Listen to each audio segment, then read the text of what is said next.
I am so excited to be here with you today because I am talking about something that no one is really talking about, which is some hard hitting money truths that I feel like have gone by the wayside with where we are right now. So here's the deal. Right now, everybody's selling you a product or a tactic or a strategy. You could do a video funnel. You could do Facebook ads that lead to a low ticket program or a product. You could create something for $27. I just saw someone labeling a weekend workshop, a 2-day event that you created in order to generate money after tactic. And those tactics and strategies are great. You need them to make money. But what people aren't telling you is that there are 4 fundamental basics to making money in your business. And if you don't understand these fundamental basics, then what you're doing is you're piling on these tactics and strategies onto a foundation that isn't secure. You don't know how to use them. You don't know what to do if the tactics and strategies don't work, and you don't know which ones are right for you in the moment. Which leads to many of you coming to me and saying, Monica, I've spent $20,000, $30,000, $40,000 on things in my business that just aren't working. And so today I'm going to share with you the 4 money principles that are foundational principles that no matter where you are in business, whether you're a beginner or you're more advanced, you need to know these. And this is going to help you put all the puzzle pieces together of which tactics, which strategies to do to start generating consistent revenue in your business. Now, remember, principle number 4 is the most, I think, important one. So stay with me here. We're going to be building as we get through 1 through 4. All right, let's get into principle number 1. Money loves conversation. What am I talking about here? All right, let's say you look in your bank account and you're like, oh, there's just not enough in my bank account. For many of us, that is too often of an occurrence. Now, what we tend to go to when that happens is just doing more, right? So we might organize our desk. We might go through our emails. We might decide to work on a free gift or build a workshop or do an outline for a talk that we want to do. We just do more. And what that does is nothing for our bank account, my friends. What it does do is increase your stress levels, increase your exhaustion, increase your bitterness, which actually ends up having you be more and more unhappy. And this is a very vicious cycle, is that entrepreneurs are coming to me all the time and they're like, Monica, I'm doing more, I'm posting more, I'm out there more, I'm more, and it's not working. It's not ending up in money in my bank account. So we need to simplify. And this is something that I remind myself about all the time, even now that I've had a 7-figure business for the last 10 years. And that is this. There is only one way to move money into your bank account. There is only one way. And that one way is to ask for money. And I don't mean ask for money from your friends or your family. I mean, that would be great if they give it to you. But what I mean is ask for money in a sales conversation. And that could be a one-on-one sales conversation, or that could be a one-to-many offer that you are making in front of a group for a speaking event or a video series, a workshop that you're doing, etc. So if you get to a Friday in your business and you have not asked anyone for money that week, for all intensive purposes, your business was closed that week from the perspective of revenue. I really want you to take that in, because we all do it, including myself in this, my friends.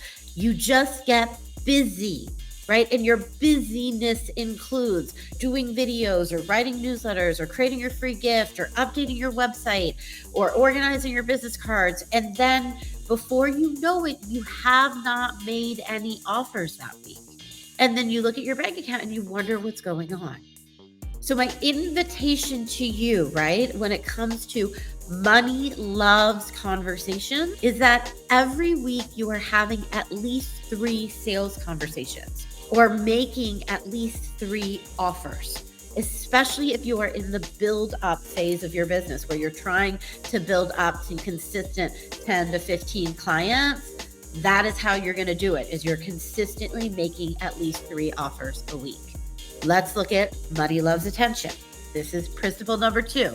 And again, these are so amazingly foundational, but when you fall back into them, it changes everything. So when I say that money loves attention, what you're going to be looking at is your numbers. So I just invited you to do 3 sales conversations a week, right? That's what number that you're looking at. A bigger number that I want you to start tracking is how much revenue are you bringing in each day? So my invitation to you is to start revenue tracking. So get a piece of paper, right? And this is what it looks like. I'm going to show you my revenue tracking magnet here. You can just do this on a piece of paper. If you want one of these magnets, come join us at the big comeback event, sign up for a VIP, and we'll send one of these to you. And on these revenue tracking magnet, your revenue tracking sheet, you're going to create this. You're going to number it 1 through 31. This stands for the days of the month. At the top of the sheet, you're going to put your money goal. My bold money goal is for the next 90 days. So my bold money goal for the next 90 days, you're going to put the month and then the due date. Then you want to write an inspirational phrase up top. Then every time money comes in, you're going to mark it next to the day of the month. So if it's the 5th of the month, right, you're going to put $500 next to the number 5. If that money comes in, if it's the 7th of the month and $200 comes in, you're going to put $200 next to the number 7. Now, what that's going to do, then you're going to add it up, right? Every day you're going to tally it up so that you know exactly how much money is coming in. You're adding it up as the money's coming in. And you know how far away you are from your bold money goal. So what that does is it puts your attention on generating revenue. It puts your attention on exactly where it needs to be. And money loves attention. The other thing I want you to start thinking about is another number that you are tracking, and that is your conversion rate. Your conversion rate is how many conversations do you need to have in order to convert one client? So I would start with just assuming that for most of you, your conversion rate is 1 out of 3. So if you have 3 conversations over the course of a week, then you're converting one person to be a client, which is why that is your goal, is that you're intending for 3 conversations a week and converting one person to be a client. Now, for some of you, your conversion rate is going to be lower right now. So it might be that you need 5 conversations in order to convert one client, and that's completely okay. Wherever you are, I just want you to keep track of that. And what that's going to do for you is stop you from making yourself wrong about sales conversations. For many of you, you'll have 1, 2, 3, 4 sales conversations. Everybody's saying no. You're making yourself wrong. You're thinking it's not working. Your confidence starts to go down. You don't put yourself out there, and then it's just another vicious cycle. But once you understand your conversion rate and, it takes 4 conversations for me to get 1 yes, then every time you get a no, it's like, I'm just getting closer to a yes. Say that again. Every time you get a no, you're just getting closer to a yes. So summarizing this piece here, right? Money loves attention. And what I mean by that is, there's lots of things that I teach people to track in my program. Tracking, one of the things I love about tracking numbers and looking at your money is it takes you from an emotional business management place, which is, I'm not good enough, this isn't working for me, I don't know business, this isn't going to help me, to a really number-centered place where you know if you're not making enough money, then it's probably because you don't have enough sales conversations. And if you don't have enough sales conversations, then you need to know your conversion rate. If your conversion rate is 1 out of 5 and you need a new client, then you need to get 5 more sales conversations. And it takes you into strategic business management and out of that emotional place.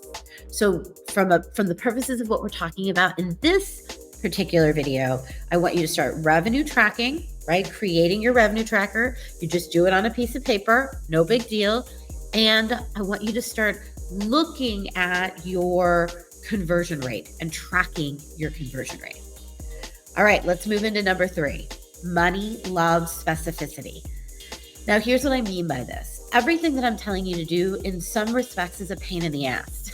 And I don't mean that to be disrespectful to my own teachings or to money.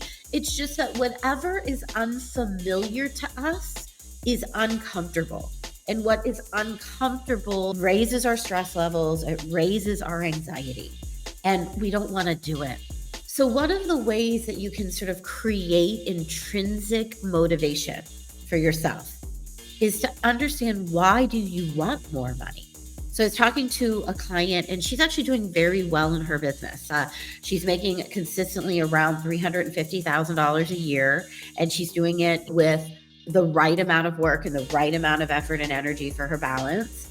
And so she was kind of at a place where she's like, I'm not motivated to make more, but she kind of wanted to make more. And this is where I said, okay, money loves specificity. So what I asked her was, what do you want the money for? And what we came up with was that she wanted to remodel her house and redesign her kitchen. She wanted to travel more. She wanted to get more support, maybe somebody to help her come cook her food, moving her cleaning lady from once every other week to every week. And what I had her do was specifically go and figure out, how much was that going to cost? How much was it going to cost to have the cleaning lady come every week? How much was it going to cost to hire a personal chef every week? How much was it going to cost to do the redesign? She went and talked to the contractor. She went and talked to the designer. And then we added that up for the course of the year. And if she wanted to do all of that, it was going to cost her, in the ballpark with the remodel, it was going to cost her about $500,000. But when we broke it into how much she needed to pay yearly, that was about an extra $150,000. And then she was motivated to start looking at ways to generate more money again, because she knew exactly where the money was landing. And that is what is important. So for yourselves, if you're feeling like either you're not motivated by money, or if you're feeling like, you know what, I don't really feel like money is my thing, or if you're feeling like you can't get yourself to do the hard stuff, the key is to make a list of what you specifically want. And for some of you, it might mean adventures, right? For some of you, it might mean material things. For some of you, it might be things that you want for your family. For some of you, you might be thinking long term. I want retirement. I want to be able to retire earlier. I want to put money into savings, whatever inspires you. And I really encourage you to put price tags on everything. Go find out how much that beach house costs.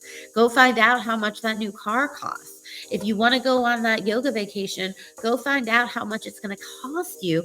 Make a list of those things. Make a list of how much it's going to cost. Put it up and let that be your visual and intrinsic motivation for yourself. And principle number 4, I think this one is the most important one. Isolation is the enemy of wealth. When we are trying to generate more money alone, what tends to happen is that we go into what I call the entrepreneurial quitting cycle. And the quitting cycle looks like this. No matter how much you love your business, every 60 to 90 days, it just feels like it is too hard to go on. Anyone here relate to this? It feels like, even if you've been super successful, that you just want to throw the business out. And that's because when we're operating alone, we just have these cycles of wanting to quit. And if you are alone, when that cycle comes up, it can feel really scary, and you can make decisions that you might regret. I've had clients who have had major regrets about making decisions when they were in the quitting cycle that actually weren't in service of their business. They were just emotional at that moment. So we need community. I mean, that's just one reason we need community, is because there are going to be moments in which you want to quit, where you need your entrepreneurial community to pull you back forward. The other reason you need your community is because just about everything I talked about on this page is going to bring up some amount of discomfort. It's unfamiliar. It may bring up money triggers. It may bring up emotions for you.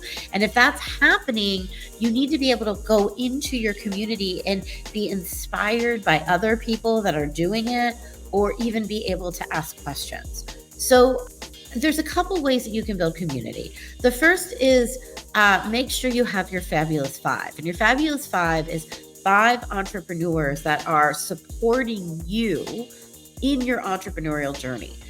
And I mean really specifically here, five people whose names you have down. You have their phone numbers, you can text them, you can call them at any time, and they will support you in your journey. So if you don't have your fabulous five, I invite you to start building that now. The second thing is this is one of the reasons that we have business programs. So, for example, I have the Rise Business Academy, and a core fundamental of the Rise Business Academy is the community. It's building a community where people can have a shared experience and where they can have an environment to ask questions, both to me, to my coaches, and to each other, and share and get support from the community so that you're not doing this alone. Because ultimately, what tends to happen for so many of us is if you're doing this alone, the moment that you hit a speed bump, whether it's a disappointment or a client backs out or a contract doesn't get signed or the money that you thought was going to come in doesn't come in, the moment you hit a speed bump, you want to quit or you make a decision that's not in the best interest of you or your business. And having the community allows you to stay with it, stay inspired, to have a place to ask questions to. So if you don't have an entrepreneurial community, I really invite you to create one and to come and be active in one. Even this group that you're watching this in is a community that we can inspire each other and share, because isolation is truly the enemy of wealth. All right, I'm going to go through our pillars one more time, right? So money loves conversations. Remember, there's only one way to move money into your bank account, and that is through making an offer, having a sales conversation, one-to-one or one-to-many. And you want to be aiming for at least 3 a week. Number 2, money loves attention. So if you're somebody that feels like you're in a rut, or you feel like you really should be making more money, chances are you're not actually paying attention to your numbers. You might be doing all the things, updating your website, making a free gift, but you're not paying attention to your numbers. So my invitation to you, start revenue tracking and start really paying attention to your conversion rates and getting more sales conversations into your calendar. Number 3, money loves specificity. So this is about you getting really specific with what do you want to spend your money on and how much does it cost. This is going to up your motivation, your inspiration, especially for those of you that don't feel like you're motivated by money, or for those of you that feel like you can't seem to find the motivation to do the hard things in your business. I want you to really start to focus in on the things that you're gonna spend your money on. And finally, number 4, isolation is the enemy of wealth. Make sure that you have your fabulous 5, that you're part of an entrepreneurial community. And if you're interested in learning more about our Rise Business Academy community, please let us know. You can leave us a comment below or email us at support@revenuebreakthrough.com, and we're happy to tell you more. All right, my friends, these basic fundamental principles are so important to remember no matter what you're doing in your business, no matter how far you are in your business. Just this week, I reminded myself of all of these. I started really honing in on my revenue tracking, honing in on my business numbers, looking at my expenses, looking at my profit, looking at my margins, really honing in on the number of conversations we wanted to come in each week. And again, even I, as a 7-figure business owner, can get distracted with other things and that we forget these core principles of making money. So with that, my invitation to you, as always, is go out, make tons of money, and make this world a better place. And of course, leave me a comment. Let me know what you got from this training, and let me know if there's any topics that you want me to cover in the future. Mwah. Have an amazing rest of your week.